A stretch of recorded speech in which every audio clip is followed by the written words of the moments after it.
Good afternoon, everybody. Welcome to Grace and St. Paul's Church.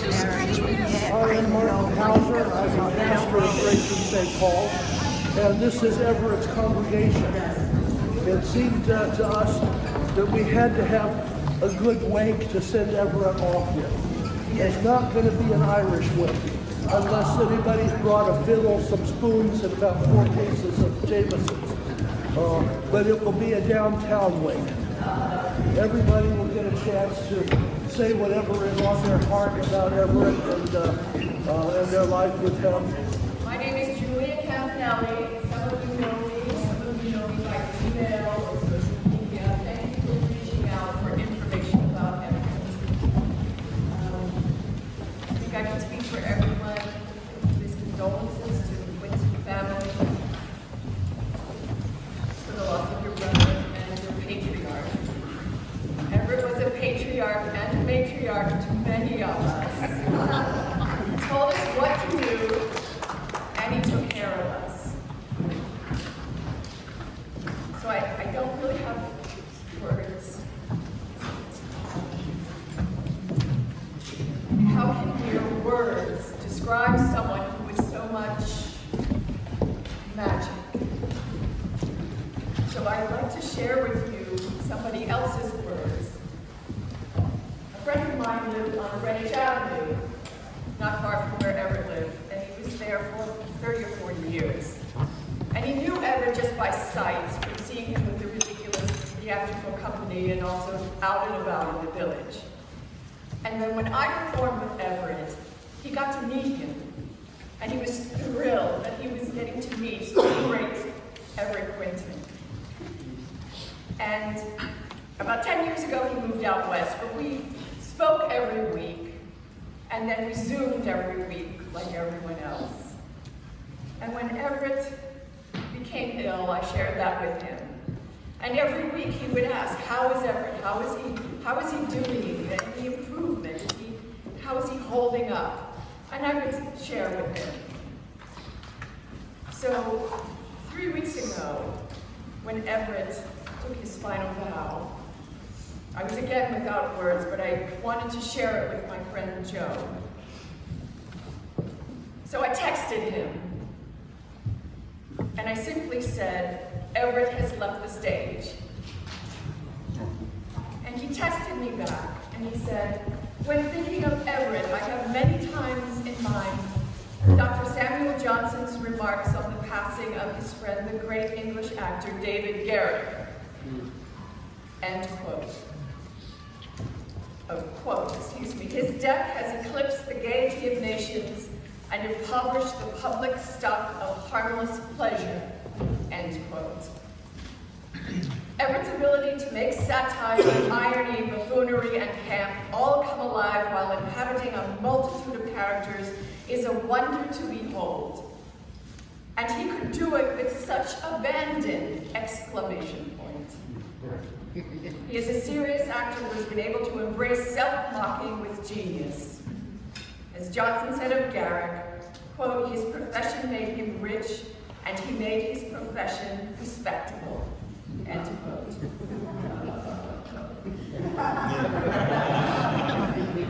Everett made all of our lives very rich, and he loved a full house.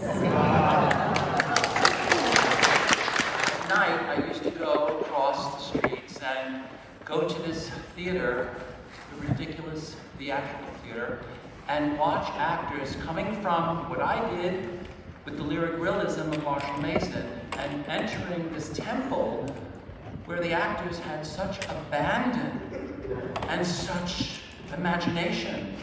Blew this guy away. I was a young kid at the time. It blew me away. I could not believe this. And I got to meet Everett there, and I kept in touch with him over the years, and I went to him at one point and I said, I want to write a play. I want to write a play for you. Okay, let's meet. You know, on Bleecker, there's the diner off of Christopher, right? We would meet there so often, working on the piece, developing it, and it was called Drop Dead Perfect. And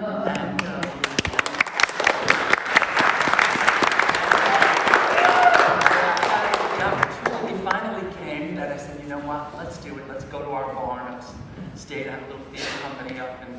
Cumberland County, the Penguin rep, and I said, let's try it up there. So, works in the country is going to work in the city, right? So, we got to work on it, and I remember saying to him, I used a pseudonym, Erasmus Fenn. And I said to him, I don't want to direct and write the piece, because if it bombs, I'm really going to die, you know? So he said, no, he says, you know what I'll do? He says, I'll let people know at your passing.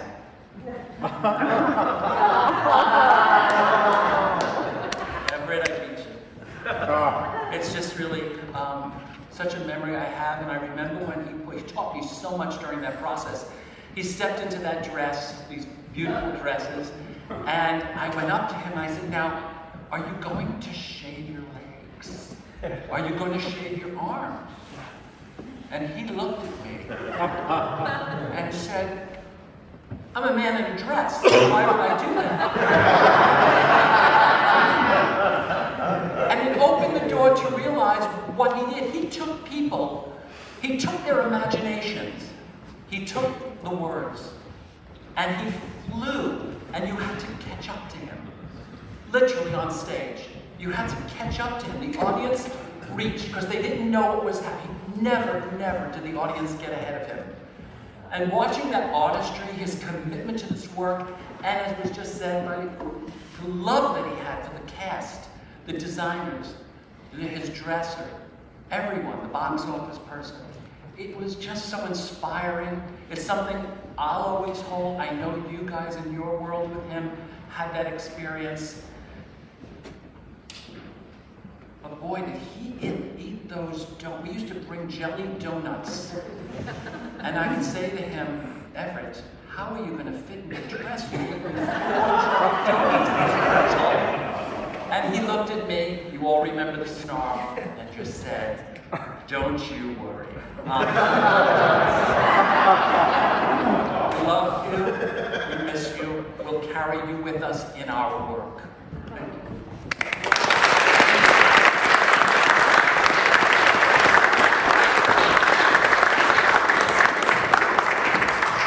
Good afternoon. It's wonderful to see all these beautiful people here, a lot of people that I know, never had the opportunity and the pleasure of working with, and meeting through Everett Quinton. I went to the Ridiculous Theater Company in the early 90s, wasn't it? In a play called How to Write a Play. And I played 2 characters, and you know, the Ridiculous was very famous for their quick changes, so I had the ability to do that. I played a real important literary lady. And then I played the Emperor of Numidia from the land of chocolates. And there was a part in it where I said to Everett, I said, you know, this is kind of like, you know, the way he's speaking. Because they spoke, him and his wife, they spoke in Ooga Booga language. So I was talking to Everett one day and I said, I don't know. I said, well, if I do it like, you know, like, he said, that's it!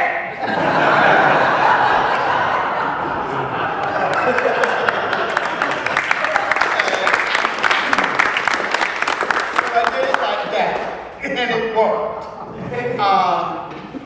Watching him on stage was an acting class every night. It was a master class. Watching him work. And he was an actor's director. He was a people's director.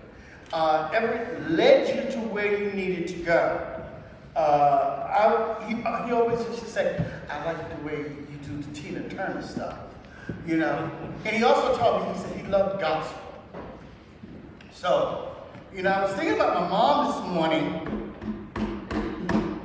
and a song came to me. And I'd like to do it in memory of Everett.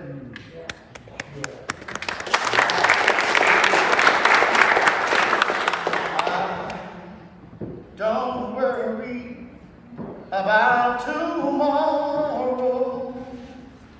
I just live from day to day. And I don't sky may turn to gray, and I don't worry about my future, for I know what Jesus said. He walks beside me, for he knows what lies ahead. This is the part my mother loved. Many things about tomorrow I don't seem to understand, but I know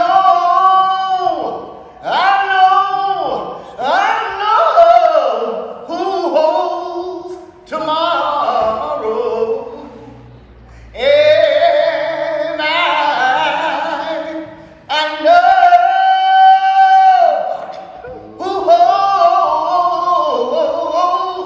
who holds my head. Rest in peace.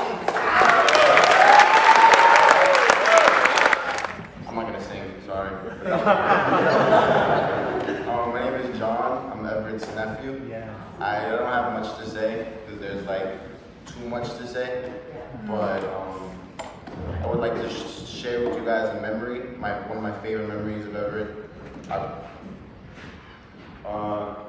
It was years ago. I was probably like 7 or 8 years old. We were at my Aunt Liz's apartment in like Bay Ridge, and I was young, probably like a little too much to handle. So it was like a long hallway, and he sat me down at the end of the hallway, and he had like a pamphlet, and he just started writing the most ridiculous like story, and it was just keeping me entertained. And the only line that's coming to mind right now is that a guy was walking down the block and he had like a huge dump in his pants. And as like a 6, 7-year-old, I was crying, laughing, and I'll never forget it.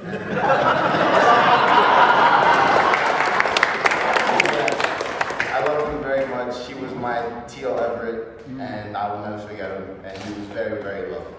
Thank you, guys. So great to see you all. I started working with Everett. I came in as a replacement and played I was in his musical called Linda, and I played Tetchin, the ant. It's really absurd and fantastic, and I got to do how to write the play. And then Everett directed a lot of plays that I produced and wrote, and The Kitchen and La Mama, and he never said no. When you asked him, he'd do anything, for any of us. And when nobody bought my paintings, he was there. I did it after my lover passed. I was alone, and I did these crazy paintings of ducks with human butts. They were duck butt paintings, and everybody just, looked the other way. But Everett, he bought everyone, and he was always there. And what a tongue! I mean, do you remember his tongue? I mean, it was always sticking out, and I don't even know how he did it. How did he do it? Does anybody, when he said a word, then he just stick his tongue out? He had the best tongue in show business. And we'll never forget him. What an incredible human.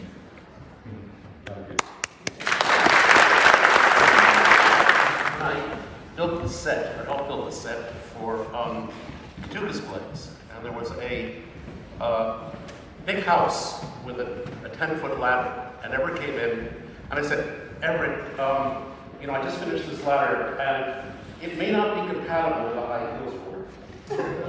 And he scampered up the ladder in 10 seconds, and from the top of the house, he just looked out at me and said, Jim, that's the difference between a drag queen and a transvestite. Now, there was one moment at the Ridiculous that I really lived for. In Bluebeard, you may remember that he spent a good deal of time rolling around with my wife, Eureka, naked.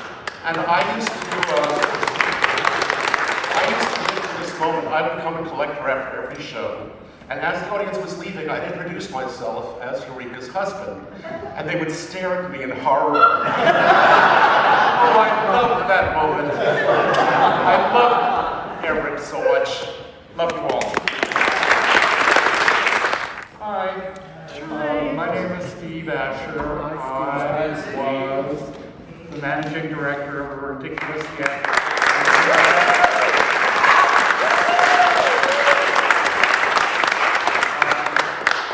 From 1990 to 1994, when Everett started, after Charles had died, when Everett was starting to rebuild the company, I helped him with that. And although we had no money, we had a really good time. And Everett got some great reviews and brought in a new company, and it was a really great time. I just have this one memory that I have to share. It might be inappropriate, but so is Everett. Read the room, darling. When things would get quiet, Everett and I would play this game where we went out in front of the theater and we waited until a really hot man walked by, and then we would follow him. And then when a hotter guy came by, we would follow him. And we would do this for about an hour and see where we ended up in the city. And Everett named this game Follow the Number. And we would do that on occasion. Anyway, I eventually, in 1994, I left because I couldn't afford it anymore. Nobody was paid a lot in that time, and I couldn't afford it. But I kept my friendship with Everett and my association with Everett. In 1997, I decided I wanted to try commercial producing. So I asked Everett if he would direct and star a production of The Mystery of Irma Vep at the West Side Theater on Broadway. And we invested $500,000 in that production. And I said to him, Everett, what would Charles think about this beautiful big set as opposed to what you guys always did, which I felt was part of Charles' aesthetic? And he said, are you kidding? If Charles had money, productions would be huge. So I learned something through that. And the show was a big hit.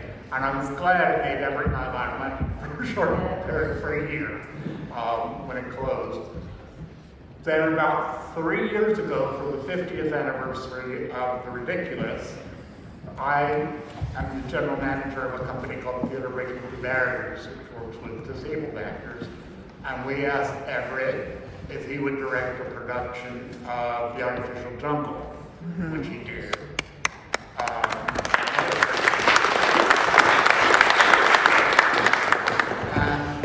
And this is very sad to me.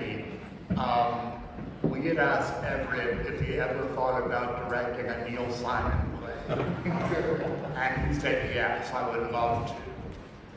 And the estate of Neil Simon really loved Everett. And we're very excited about this. And we were to have a meeting. And the day of the meeting, Everett didn't show up, which was really unusual. And I got a text shortly after saying Everett had a stroke. And that was why he didn't show up for that meeting. And of course, he could never, he said he couldn't do it. He just couldn't do it, even when he was a little better. He said he couldn't do it. So I've had a long association with Everett, and I love that man. I just love that man. And I've met a lot of great people because of him. Many people here who used to come to the theater all the time. We held the curtain for Liza Minnelli once. Mary Tyler Moore came to the show. It was a great time for me. I just loved Everett, and I'm going to miss him so much, personally and professionally. And thank you. Hi, Bob. Friend of Everett's. sympathy. He was fantastic. As you could see, I met Everett over 40 years ago in a fellowship. And we used to, after being with people, we would go down to the river or over to Washington Square Park, and we became friendly. And at that time, he was with Charles, and he invited me to see about 6 or 7 or 8 plays that he was involved with Charles, which was terrific. And so we became friendly through the years. It was in 1990, there was an event in Montreal, and Everett came to that event. I had been going there on a lot of vacations with my dogs. I'm a big animal rescue person. At one time I had 2 dogs and 5 cats in my tiny little apartment in Chelsea. Anyway, Everett met Michael in Montreal. Michael was an American living in Montreal. He was a friend of friends of mine and whatever. And they came back to New York, and they had a relationship for about 13 years until Michael passed. And I myself am an actor. I have an enormous resume, but I've done 4 shows in the last 10 years in nightclubs here in the city. And Everett was always there, whatever show I did. About 1.5 years ago, I had a duodenal bleeding ulcer. I was in the ICU for 2 weeks, and I almost lost my life. And afterwards, I had to go for aftercare to see the doctor. And Everett insisted on going with me. And he waited in the waiting room for 1.5 hours until I was finished and didn't say boo. As a lot of you people know, he had this dog named Raindrop. There was a big obituary yesterday about Burt Bacharach. I don't know if Everett got that name from it, but you know that song, Raindrops Are Falling on My And he loved Raindrop. Raindrop was a difficult dog. And he loved that dog. Whenever that dog was sick, he spent thousands of dollars to keep that dog going. It was about 6 months ago that he said to me, Bob, I want you to go with me to find a small dog. Small dog, he said. That was his goal. So I'm going to zip my lip, as a friend of mine says. Bob, it's time to zip your lip. I have his obituary in my pocket. I have a picture in my bathroom because I used to sell movie posters on Jane Street with their yearly event. And I have Everett and Michael and myself in that picture, and he's smiling. And to his family and his friends, he was fantastic.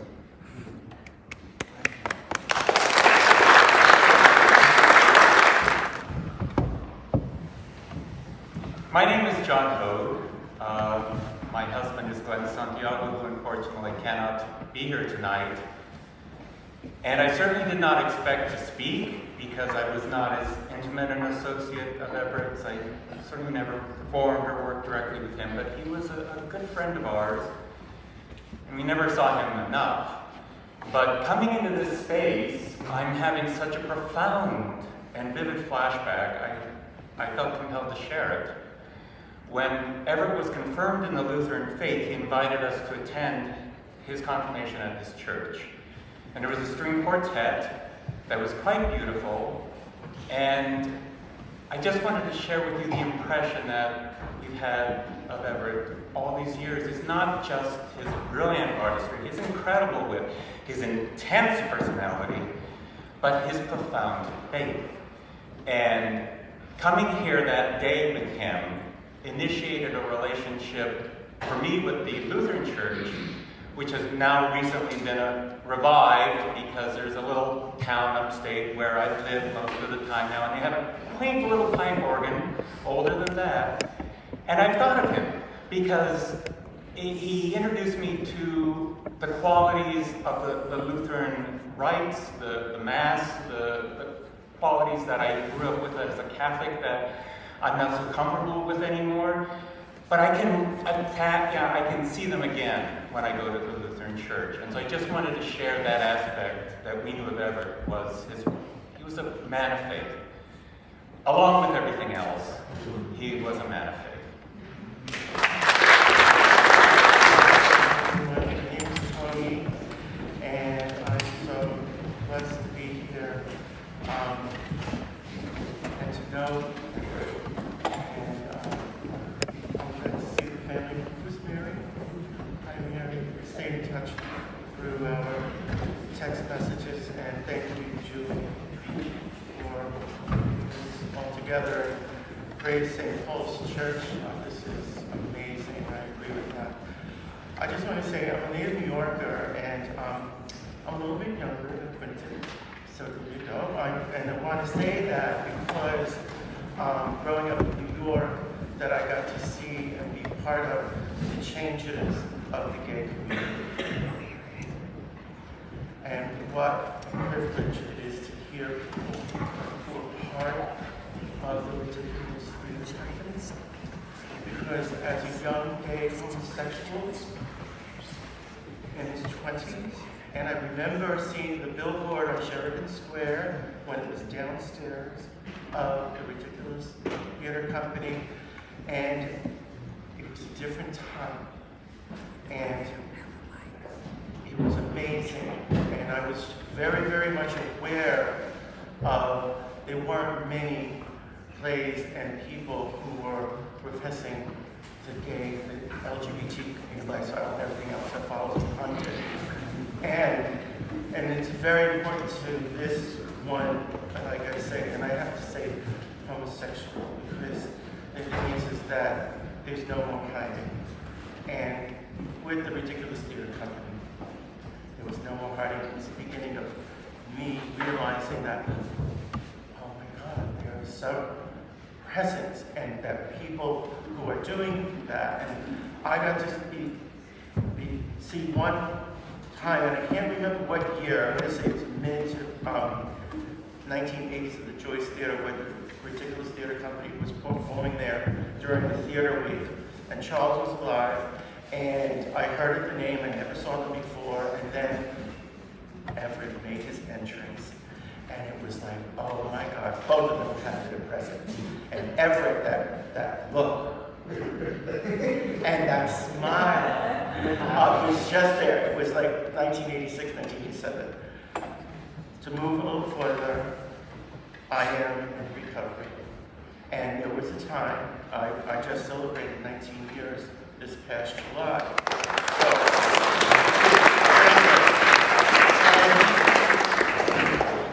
in my second year, maybe towards my third year at Perry Street, I was sharing my Strength-Hoven experience. And we are not a glum lot. We love to laugh, and there's humor. And I just quoted a commercial. I don't know if you're going to remember. It's a hairdressing commercial. And I just went, oh, Diane. And far in the back corner of Perry Street, I hear,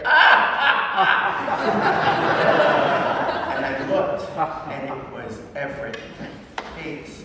And it was like, oh my God, because after the meeting was over, I ran to him. With the enthusiasm and the gratitude of what he represents to me.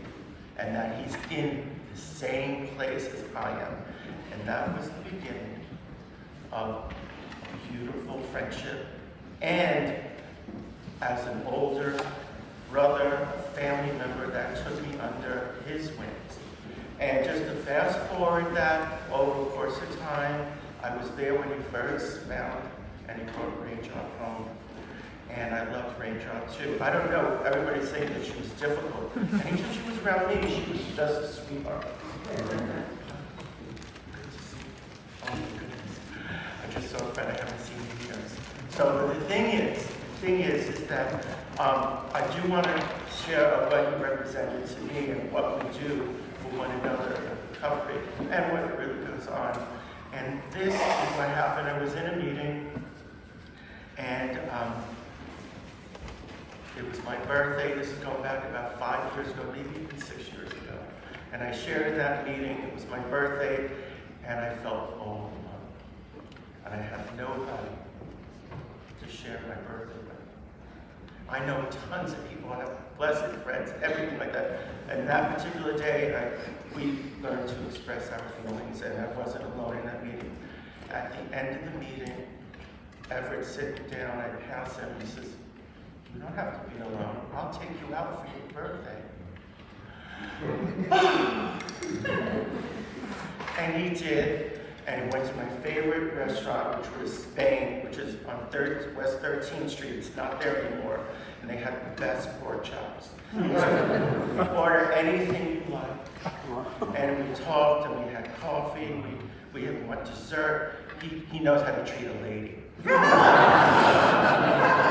with that being said, I want to say what we do in the influence, and I did get to spend a little bit of time with him before Raindrop died, and then she died, and then I called him up on the phone, and it was just that kind of a presence with there. And then I lost my dog this past July. He was doing pretty well this past July. He called me and he consoled me. So to wrap this up, his essence, his presence, as you see, I'm so glad to hear and what he did for the Ridiculous Theater Company and the Players' Right that you influenced me. I am in the theater. And so the thing is that I do sing and dance, and my dream is coming true. And Everett came to one of my musical plays they did in recovery, and he had a big bouquet of flowers, a big one, like a $25, $31.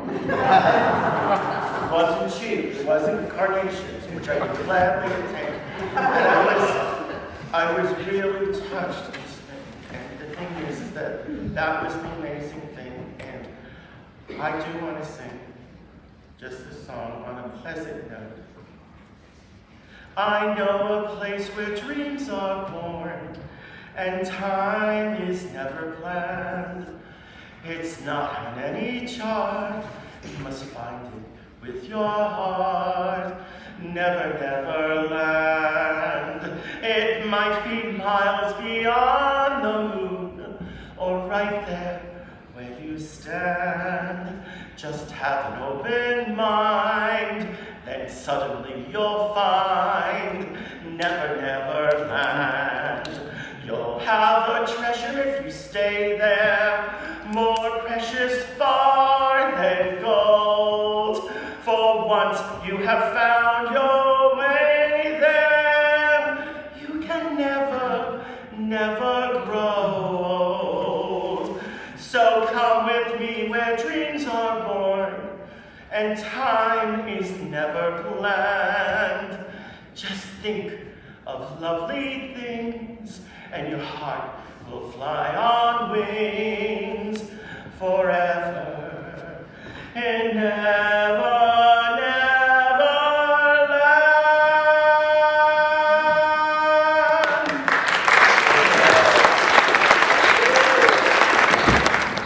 Good evening.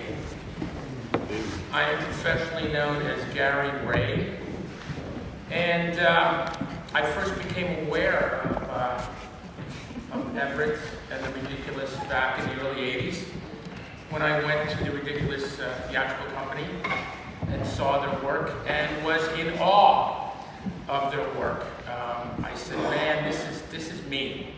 I love what these people do. I love Everett's work. I love Charles Ludlam's work. I love his writing. And then eventually, I was fortunate enough to work on stage there in Salome.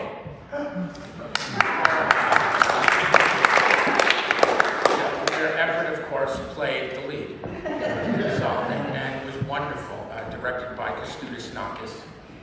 And that's when I really got to see Everett's theatrical technique. And I studied him. I watched him. I was so close. I got some of that spit that he was so good at. You know what I'm talking about, right? something, there was one aspect of his technique that blew my mind. And that was his use of his hands. If you remember, he loved the hands, the handwork, always with the hands. And And I borrowed that for my own work and adapted it to my own stuff. And I very successfully. I love to work with my hands now. And Quintilian, the Roman orator and educator, said something about hands. He said, other parts of the body assist the speaker, but the hands speak for themselves. And Everett was definitely an example of that. I would like to read a poem which I find appropriate for this occasion, and it is called Those Willing Hands by Kate Slaughter McKinney. Can you hear me back there? Okay, good. Sing out, Louise. Those willing hands, they're still tonight. The life has from them fled. They're folded from the longing sight, so cold and pale and dead. The busy veins have idle grown, like a long famished rill, that once in such an eager tone calls soft from hill to hill. Dear hands, I felt their pressure oft. In a sad time gone by, they moved about the years as soft as clouds move through the sky. They screened the rainstorm from my heart and let the moonlight in and showed while shadows fell apart, tracks where the sun had been. They were such willing hands. They stilled the mournful tear, unwound the pattern of God's plans, and made his problems clear.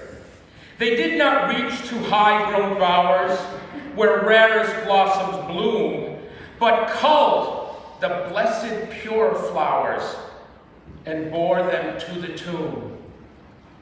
Poor hands, they are so still and white.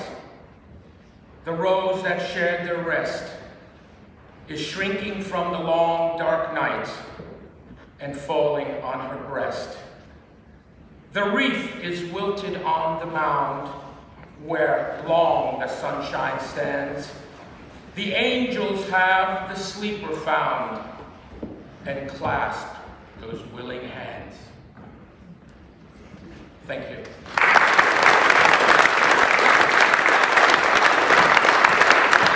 Hello, everybody. My name is Joe Batista, and the first thing I want to say is thank you, Everett. That's what I want to say.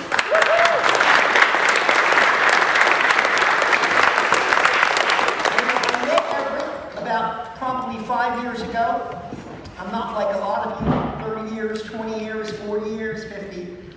And I want you to know, for me, meeting him was a feeling that I dreamt about when I was younger. I wanted to direct when I was 14. I was involved in theater, got to my 20s. I got extremely pissed off and left for 35 years. For all the reasons that I discussed with Everett about just life and the way it was. I was the artistic director of the 13th Street Rep, which I loved. I do have to say, it was pretty much a little bit of a train wreck when I got there, and Everett knew. And it was exactly a black hole in the off-off Broadway world. It was difficult. I had to support it from the ground up myself. Couldn't get a grant, couldn't get a loan, couldn't get an endowment because of many, many reasons I won't go into. But a writer by the name of Mark Blickley contacted Everett. And Everett, for me, in my early days, was someone that I would only dream about knowing. I would dream and fantasize about it. I would see him in the energy and the photographs and the ridiculous theater company, and I would see stuff in the past when I was younger and say, that's it. You know, Joshua Ellis, a famous publicist I was talking to, very famous, I had mentioned to him that, I'm working with Everett. And he turned around and says, "Are you kidding?" I says, "No." He says, "Those guys were the real thing, Joe. Everett, the real thing. Him, Charles, it never gets any better than that." So the reason I'm saying this to you now is I'm here, and my life I have looking at all of you is because of him. Because just before I got to work with Everett, I had been there about a year and a half, and difficult beyond words. I have a great friend Wendy back there. I got to meet the great Jenny Vatt. I met Julia. I have more in my life, Chris Johnson. I have a family. I came from a spot that was zero at my age to come back. He opened his arms up to me. He opened the door and he said, "Welcome." And from the moment that I worked with him, I bonded with him so closely as a friend, on the phone, for advice, anything I needed. I took a chance again to ask him one day, sitting in front of a Home Depot in my car, nervous, to say to Everett, "Everett, I have this great play. It's about a guy named Joe Goat who lives in a cemetery. I just want to know something. Are you doing anything?" And he said, "I'm doing shit." That's what he said. I knew that was a yes, is what I'm saying. So from that moment on, when he said yes, I just felt better about everything. And I need you to know there's a magic in life. There's a universe that's just real, that ever since I met him, my life got better and better and better.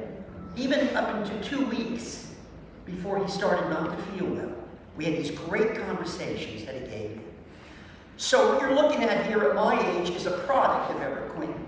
I am this unbelievably lucky guy that by meeting him, he lit the fire and the embers that have just given me a whole life back. So I want to say thank you, Everett.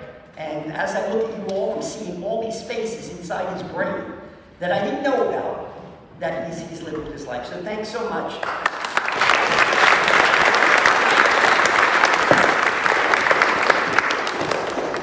Hi, I'm Julia Pearlstein. Well, I'm also a product of Everett and Charles. So I wanted to go next because, well, when I was 17, I was at NYU with Ed McGowan, who's back there, and Charles came to teach us Commedia dell'arte, and with Everett. And I went to see Camille one night. Fell in love, was so stunned, I volunteered to sweep the floors so I could see it every night. They were pleased because those floors weren't being swept. And the bathrooms weren't being cleaned. I did that. And wound up in the next production, which was Enchanted Pig. And the Enchanted Pig was Everett's first starring role. He was terrified. Charles had written it for him, but he'd never done something like that before. And I just remember him, well, he was always terrified before a show, even later, but he was stunning in it. And having the luxury to watch him over the years grow into the diva that he became, really, every bit Charles's equal and then some, was just an amazing and beautiful thing to watch. I'm sorry. He also became such a dear friend. The other thing about Everett, when I started at 17, I was so dazzled by Charles. But Everett is the one who welcomed me and made me feel this straight girl from, the upper middle class on the Upper West Side, absolutely not belonging in this crazy world of the ridiculous, and it was fucking crazy.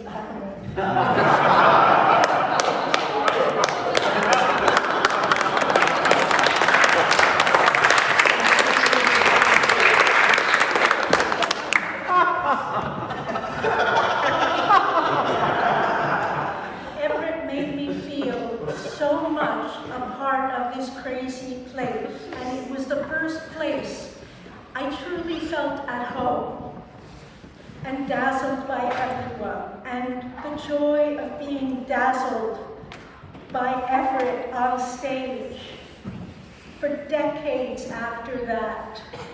Yeah, I just, standing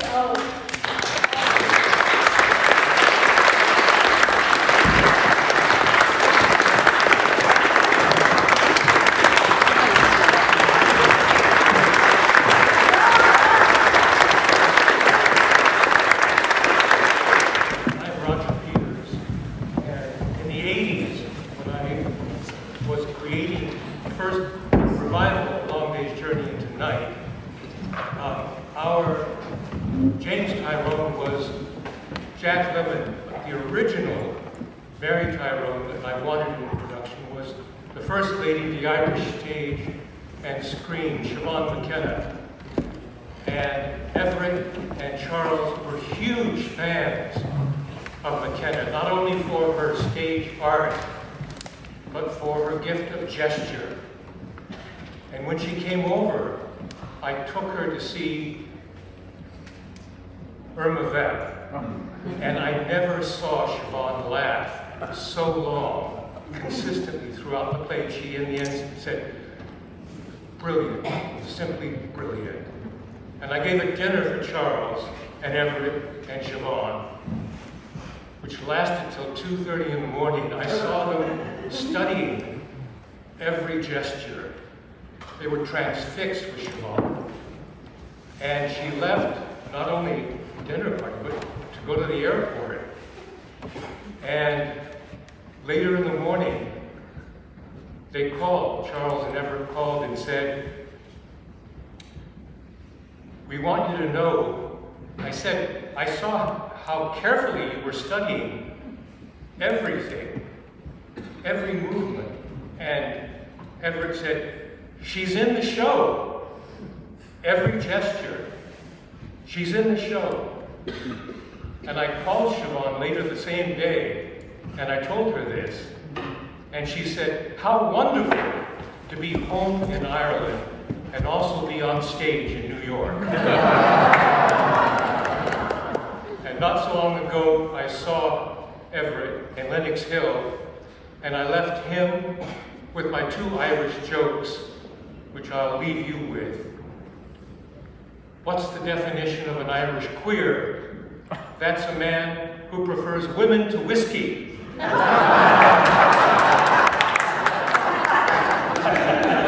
that Everett loved even more was, did you hear about the Irish bisexual? He liked both men and boys.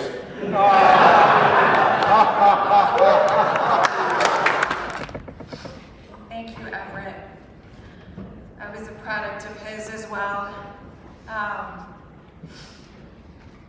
Yeah. Oh my God. He gave me these earrings, he gave me this dress, and he taught me that phrase, "Pardon me for living acting."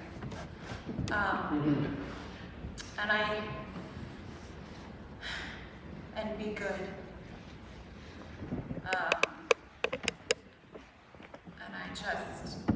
I couldn't help but think of Uncle Vanya, and him. And so, this is from the end of Uncle Vanya.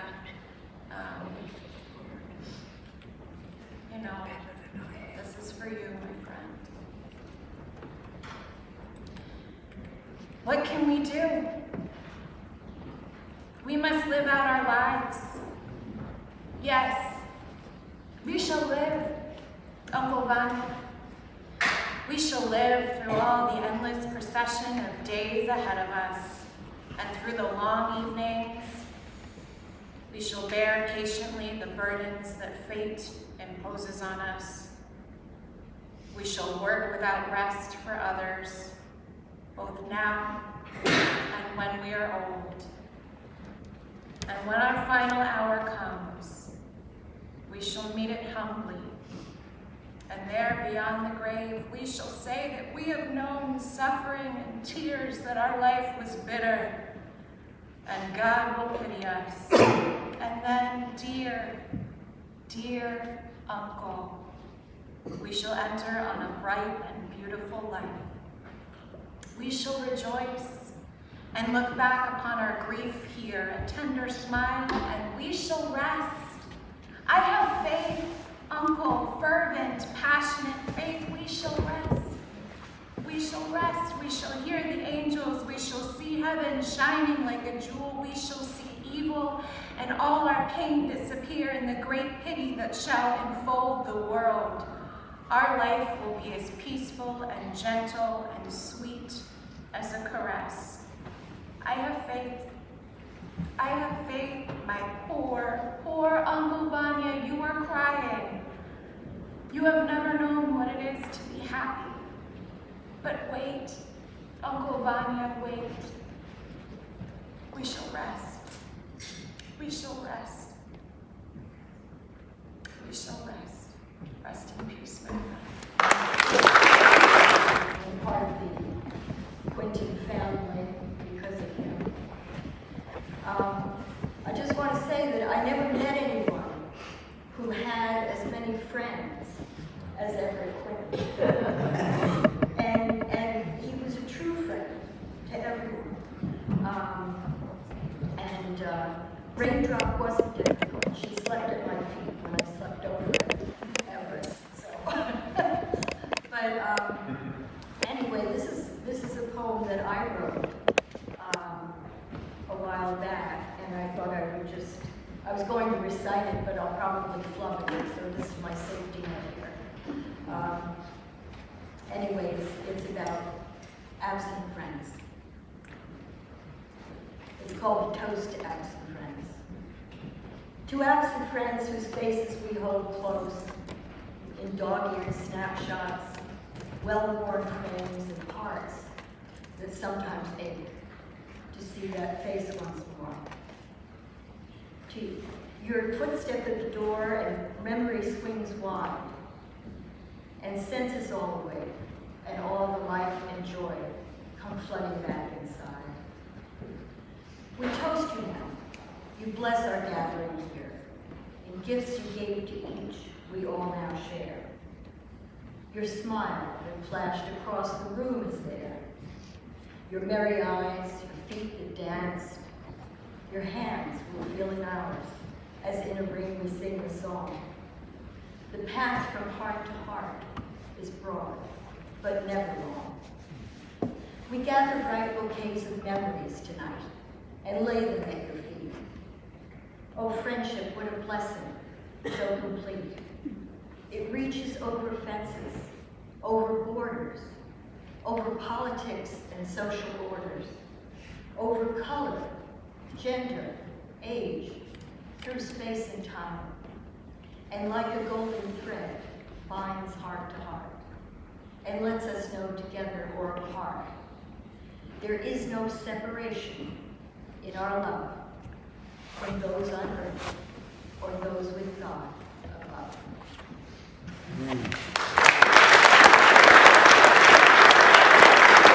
Hi, everybody.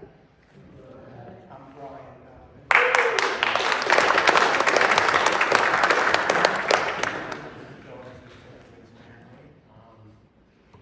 I feel like I'm so blessed in many ways to, and I'll speak out because I know we have a little audio problem here in this room. So I'll project so people in the back can hear me. I've never been shy of speaking up about many things, so I'll try to speak up so you can hear me clearly because I really want to share a little bit with you about my experience with Everett, who I love so much.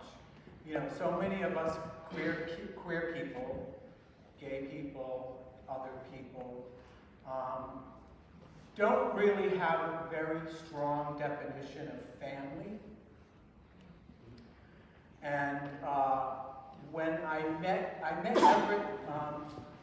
Everett in the village when he and Charles were doing the Artificial Jungle with Ethel, and I think Susan was in that production as well. always reminded me of the story,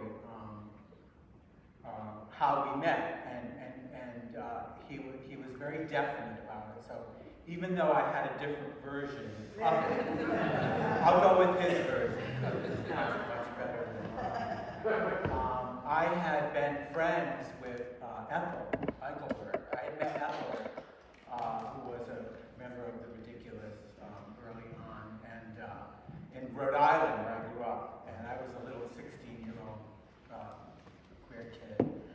And I met Ethel. And then when I moved to New York, I found Ethel again. We reconnected and made friends and continued our friendship. And then he told me he was doing this play. And so at the time, I looked very different than I do now.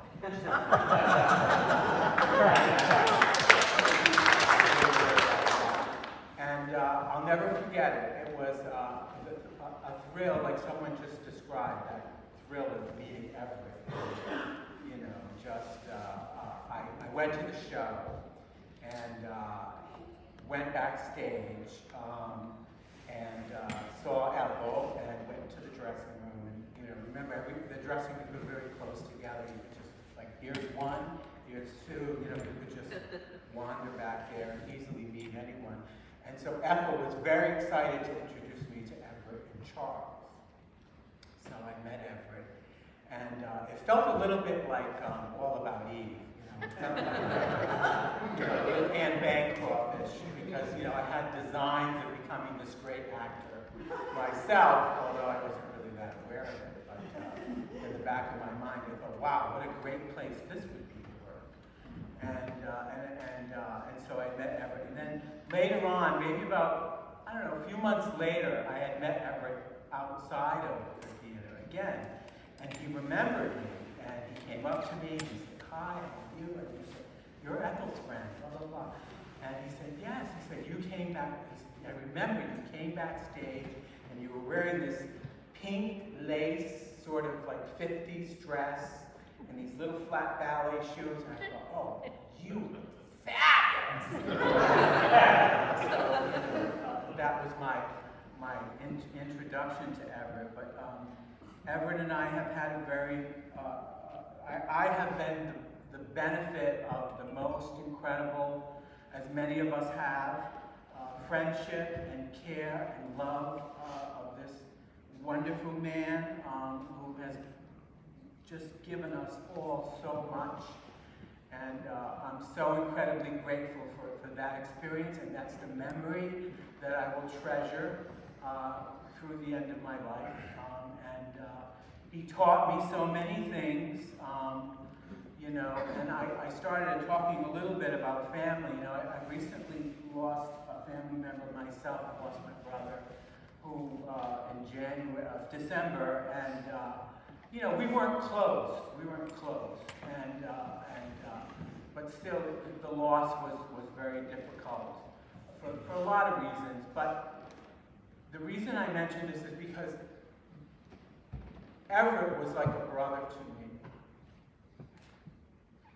Everett was a big brother to me and a sister. And I learned so much from him. And, you know, I just feel so incredibly,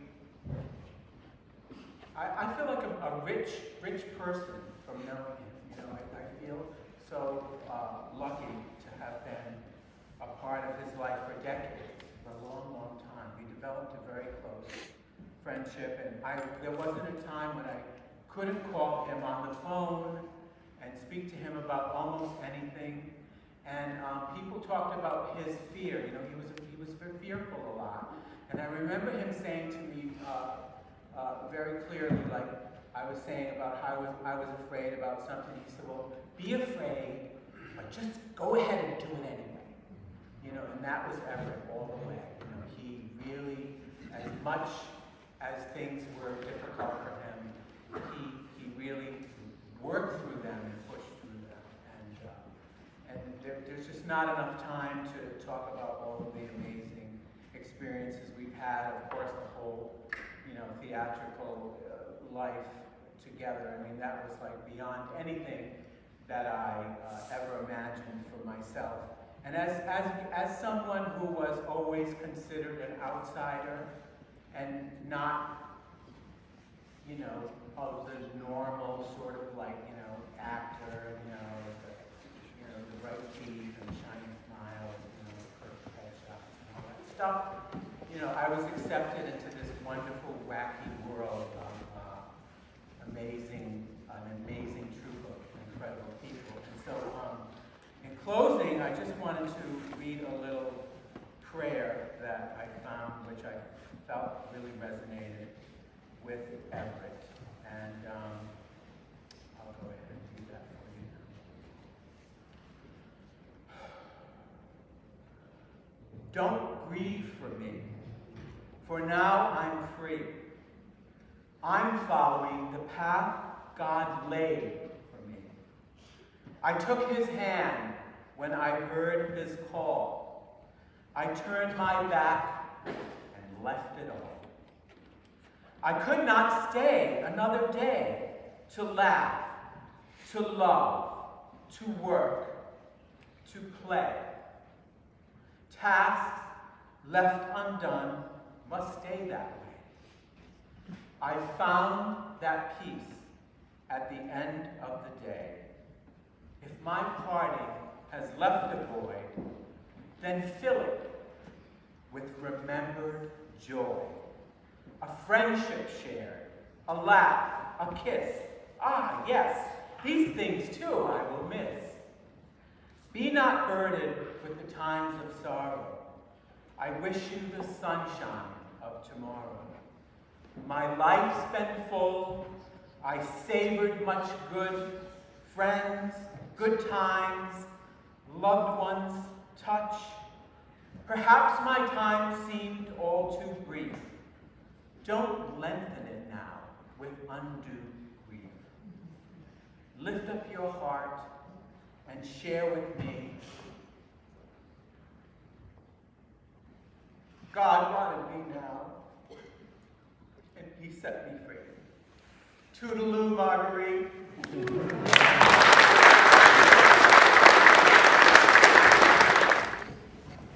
How you doing? My name is Tim McCarthy, Mary's husband. I've known Everett for a little over 15 years. But during that time, we never spent time really one-on-one together. When he got sick, all his friends were jumping up to help, to take him. There's going to be numerous doctor's appointments. Family and I decided it was better if one person went, because there was numerous doctors, go from one to the other, and they'd always ask the same questions. My goal was everything's in the chart, but they'd ask. And he was getting a little confused from his situation. So I went to about 80 different separate appointments with him, sometimes 2 or 3 a day. And during that time, we spent time one-on-one. And then go out to eat afterwards. From April to now, I learned more about him than I did the previous 15 years. I learned how strong his faith is, how important his friends and his family were to him, how important his sobriety was, how important his profession was. These are all important things. He took none of them for granted. He worked at each of those individually and tried to split up as much as he could for each one, but he put 100% into each, or more. He was an amazing person, and I had more to say, but I'm going to skip it, so thank you.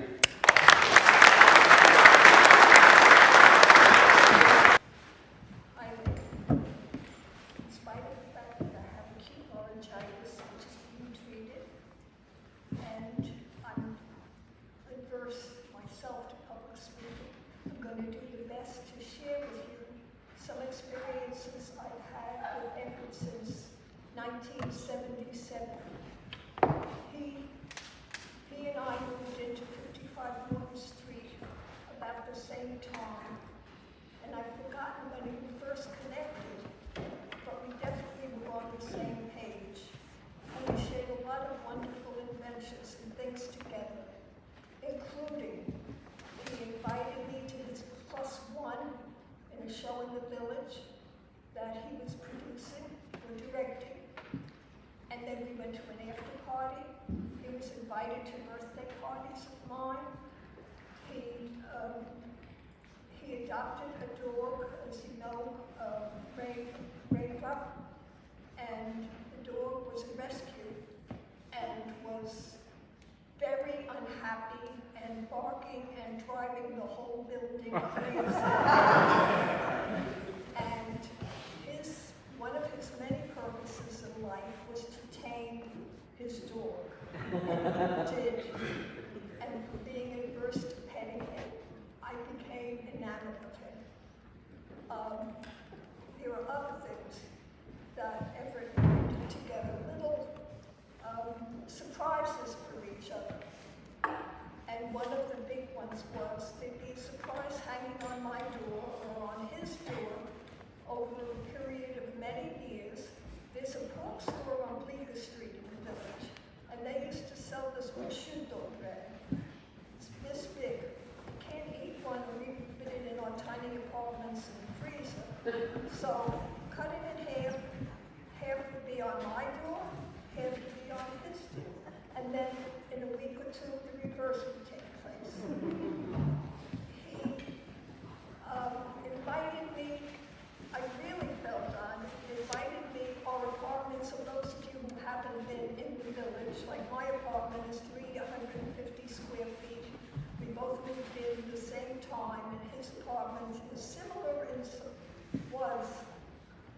was similar in size. He had a dinner party. I was the only non-theater person invited. I felt so honored to put a medal on my chest. I was so thrilled to invite me. A lot of laughter and fun. And this thing about the bread, when I heard the celebration was going to happen, I pulled FICOs because of COVID and other things, and this and a few other adventures. I haven't gotten to FICOs in a heap long time, so I asked if they still made the bread. And the bread, when he and I were exchanging notes, was this big. He said, yeah, but now it's bagel size. So what I decided to do, in honor of my dear friend, who I miss dearly, is I will go to FICO's, with the assistance of the friend, and buy many, many bagels and cut them up. So if you tasted something outside today, something is saying, what is this? It's a piece of FICO's prosciutto bread that was cut up in pieces in Everett's honor. So there are many, many stories more, but it's been a long day for everyone. I've enjoyed all the stories that I could hear. Some I couldn't, some I did, but I just enjoyed. This audience is such a loving, delicious audience that I think all of us would like to put it in our pocket and take it out sometime when you're feeling low, and feel the love that's in this room, because I really loved Everett. Thank you.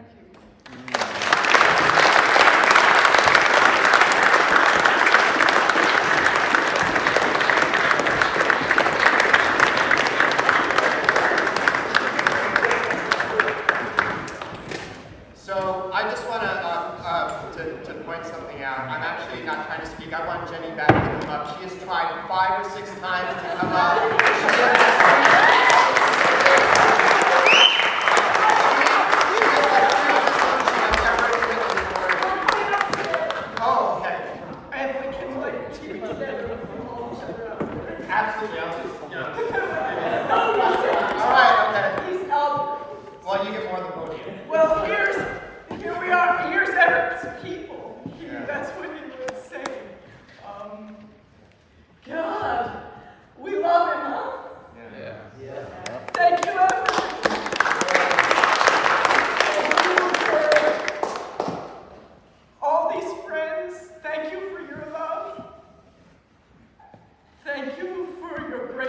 direction. Thank you for your art. Thank you for your sequins and your trips to the 99-cent store. Thank you for your cooking and for being there at every single show that we ever did. Thank you for your loyalty. Thank you for your love. Thank you for your love. And thank you for people like you. I would never know you without it. I'd never know you. And I would never know some of you. One more thank you to Everett's family.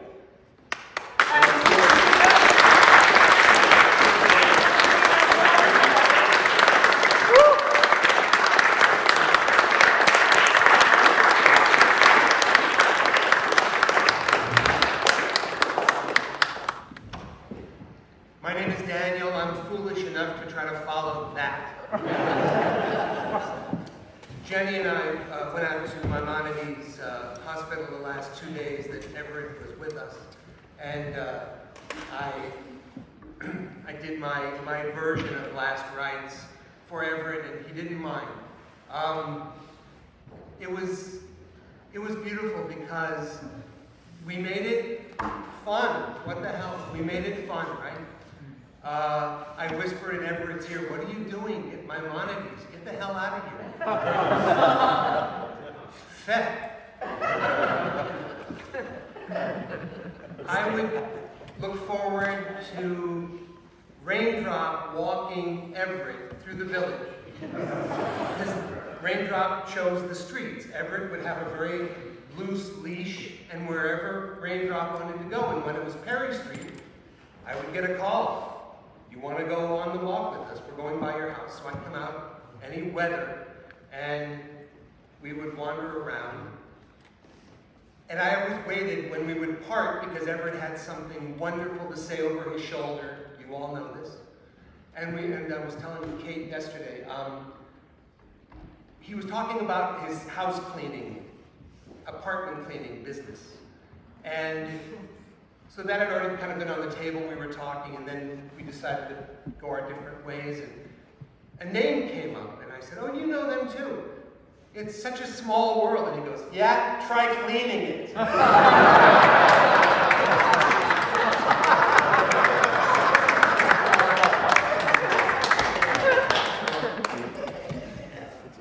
Calling him late at night,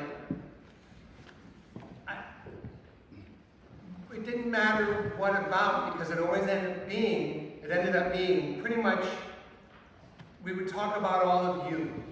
He loved his friends, and he concentrated so much on your resilience. And like Brian said, there is a family cohesiveness to all of this. And it's hard fought. It's so appreciated. So with that, there's a poem by Hannah Senish. She was 14 when her father, a playwright named Bela Senish, died. She lived in Hungary, and she wrote, "There are stars whose radiance is visible on earth, though they have long been extinct.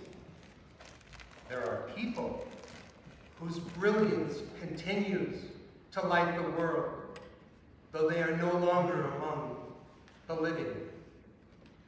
These lights are particularly bright when the night is dark. They help to light the way." Thank you. Good evening, everybody. I come from St. Petersburg, Russia. When I was 5 years old, I come from a Jewish family. My last name is Katznelson, a relative of Burl Katznelson, who was the founding fathers of Israel.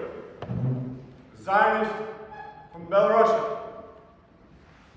Maxim is my name. My family moved from St. Petersburg because of anti-Semitism.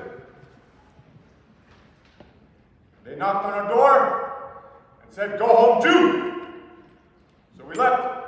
My grandfather, Abram Katznelson, father, Ilya Katznelson, my mother, Leonora Katznelson, and my oldest sister, Dora Katznelson. We moved into Brooklyn. We spent 3 years in Brooklyn, and we moved to the Bronx. In the Bronx, we moved to Riverdale. Those of you who've heard of Riverdale, it's a very unique place. There's a church called the Red Door Church, called the Riverdale Presbyterian Church. I became a deacon of the church, a servant of the church. There was a pastor named Michael Hayfley. He was a wonderful pastor, and they kicked him out. I cried because he was my only friend. Then they became another pastor named Kristen Granberg. She still resides there at the Riverdale Presbyterian Church, Red Door Church at 246 in Henry. I left the church for various reasons. As a Jew, half Jew and half German, I studied in England. I studied art, classical composition, and guitar. I'm a Renaissance painter, and I was featured at the MoMA Museum.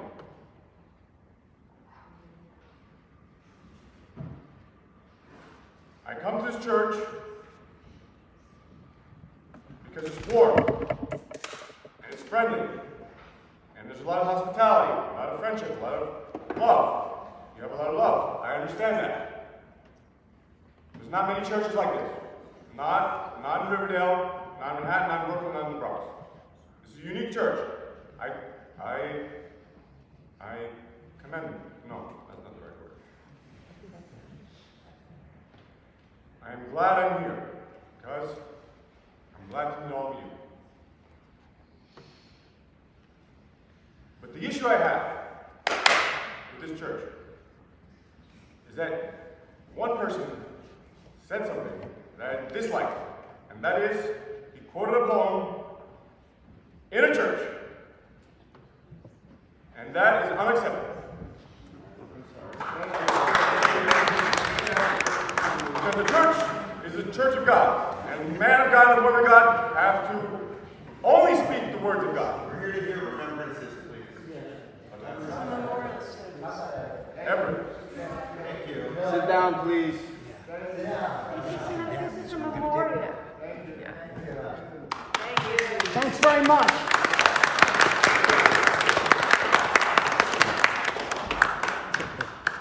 I'm not going to speak because on Monday night I'm preaching Everett's Requiem Mass. I'm going to save all of my Everett stories until Monday night. I'll tell you a little story. I was for 20 years on the board of directors of a fancy uptown theater company. And one meeting of the board of directors, there was a fancy uptown lady present who we thought might want to join the board. And people are talking about what they've seen recently and what people are doing around town. And she said, well, last week I was down in Sheridan Square where I saw something called Medea. I hardly think it was what Euripides had in mind.